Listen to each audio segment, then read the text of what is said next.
Hi friends, நம்ம விஜய் மல்லி ஸ்டோரியில் இந்த ஸ்டோரிக்கு எப்போ தான் என்கார்ட் ஆகும், அதாவது வந்து பார்த்தீங்கன்னா மெயினாக வெண்பா குட்டி எப்போ கிடைப்பாங்க அப்படிங்கிற மாதிரி நிறைய விஷயங்கள் நம்ம மைண்டில் ஓடிட்டுருக்கு. ஸோ கூடியூரில் வெண்பா குட்டிக்கு வந்து பார்த்தீங்கன்னா கண்டிப்பாக கிடச்சிருவாங்க.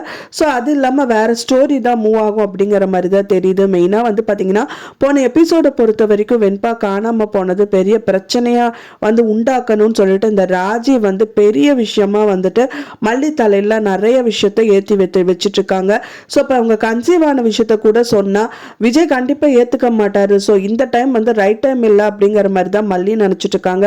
அதுக்கு தவறுதலாக வந்துட்டு இந்த ராஜியும் வந்துட்டு இல்லை, அவள் மறைக்கிறா, வந்துட்டு பார்த்தீங்கன்னா உன் பொண்ணு வந்து வேண்டாங்கிற மாதிரி தான் வந்துட்டு வெண்பா குட்டி வந்து வேண்டாம்னு சொல்லிட்டு இவளோட குழந்தைய வளர்த்துனா போதும்னு நினச்சிட்டு இருக்காங்கிற மாதிரி ஏடா கூடமாக பேச்சு கொடுக்குறாங்க. இருந்தாலும் மறக்கிறாரு விஜய்.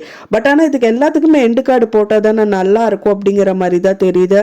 ஸோ போன எபிசோடை பொறுத்த வரைக்கும் மல்லி என்னதான் வந்து நம்ம வெண்பா குட்டியை சர்ச் பண்ணாலும் வந்து அந்த குழந்தைங்க நிறைய பேர் வந்துட்டு நம்ம மாதிரி தானே அவங்க பேரண்ட்ஸும் சஃபர் ஆவாங்கன்னு சொல்லிட்டு அதுக்கு வந்து பார்த்தீங்கன்னா இப்போ தீபிகாவுக்கு கால் பண்ணிட்டா வெண்பா இருக்கிற இடத்துக்கு போகலான்னு சொல்லிட்டு நானும் வந்து ட்ரை பண்ண. பட் ஆனால் போக முடியல, அங்கே என் குழந்தை இல்லை. இருந்தாலும் என்னோட குழந்தை வயசுல நிறைய குழந்தைங்க இருக்கு. ஸோ அவங்க பேரண்ட்ஸ் எவ்வளோ சஃபர் ஆவாங்க, ஸோ அவங்களெல்லாம் நீங்கள் பிடிங்கன்னு சொல்லிட்டு ஸோ அதுக்கான பார்த்தீங்க அப்படின்னா லைவ் லொக்கேஷன் எல்லாம் ஷேர் பண்ணுறாங்க.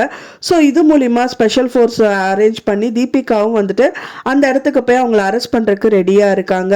ஸோ ஒரு பக்கமாக வந்து பார்த்திங்கன்னா நம்ம வெண்பா வந்து இப்போ வந்து பார்த்திங்கன்னா ஹாஸ்பிட்டலைஸ்ட் ஆகிருக்காங்க. மெயினாக அதுக்கான காரணம் என்னென்னா உடம்பு சரியில்லைன்னு சொல்லிட்டு மருந்துக்கு பதிலாக ஊசியை போட்டிருக்காங்க. ஸோ அதனால தான் அப்படிங்கிற மாதிரி தெரியுது. ஸோ இதுலேயும் ஒரு நல்ல விஷயம் நடக்கும் அப்படிங்கிற மாதிரி எதிர்பார்க்கலாம். ஏன்னா வந்து நம்ம வெண்பா குட்டி அங்கேருந்து வெளியில் வந்தால் மட்டும்தான், ஸோ இந்த மாதிரி பப்ளிக் பிளேஸில் வந்தால் மட்டும்தான் வெண்பா குட்டியை அவங்க அம்மாவோ அவங்க அப்பாவோ இல்லை தீபிகாவோ யாராவது பார்த்து காப்பாற்ற முடியும். ஸோ அந்த மாதிரி ஒரு சூழ்நிலை தான் வந்திருக்கு அப்படிங்கிற மாதிரி தெரியுது. ஸோ அது மூலிமா வந்து அந்த குழந்தைகளும் வந்து சேஃபர் சைடு வருவாங்க அப்படிங்கிற மாதிரி எதிர்பார்க்க முடியுது. ஸோ இந்த டயத்தில் வந்து நம்ம மல்லியோ விஜயோ அங்கே போனால் சூப்பராக இருக்கும் அப்படின்னு தான் எதிர்பார்க்கப்படுது. ஏன்னா வந்து பார்த்தீங்கன்னா மல்லி இப்போ கன்சீவ் ஆயிருக்காங்க இல்லையா, ஸோ அதனால அடிக்கடி டாக்டர்கிட்ட போய் செக்அப் அது இதுன்னு போவாங்க. ஸோ அந்த டயத்தில் வந்துட்டு மல்லி கண்டிப்பாக வந்து இதை பார்த்துணும், ஐயோ நம்ம குழந்தை மாதிரியே இருக்கு, எதுக்கும் பார்க்கலாம் அப்படிங்கிற மாதிரி எட்டி பார்த்துட்டாங்கன்னா அவங்களுக்கு தெரிஞ்சு போயிடும்.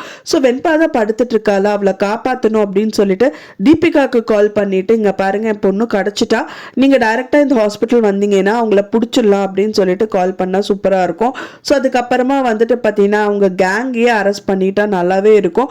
அதுக்கப்புறமா மல்லி நடிச்ச ஒரு விஷயம், அதாவது அவங்க கன்சீவ் ஆயிருக்காங்க அப்படிங்கிற நினைச்ச விஷயத்த வந்துட்டு பார்த்தீங்கன்னா ஃபர்ஸ்ட் டைமா வெண்பா குட்டிக்கிட்டே சொல்லிட்டாங்கன்னா வெண்பா ரொம்பவே ஹாப்பி ஆயிடுவாங்க. அதுக்கப்புறம் விஜய் கிட்ட சொல்லிட்டாங்க அப்படின்னாலே போதும், விஜய் 100% ஏற்றுப்பாரு. அப்பா என்னப்பா நீங்கள் அம்மாவெல்லாம் திட்டாதீங்கப்பா, எனக்கு வந்து தம்பி பாப்பா வேணும் இல்லை தங்கச்சி பாப்பா எனக்கு வேணும்னு சொல்லிட்டாங்கன்னா போதும், வெண்பா தான் அவங்களோட உயிர் அப்படிங்கிறனால அவங்க அப்பா கண்டிப்பாக ஏற்றுப்பாங்க. ஸோ ஏன்னா அவங்களுக்காக தான் வெண்பா மல்லியா வந்துட்டு அவ்வளோ திட்டிட்டு அவ்வளோ இது பண்ணிட்டு இருந்தாரு. ஆனா மனசளவுல மல்லியை வெறுக்கவே இல்லை.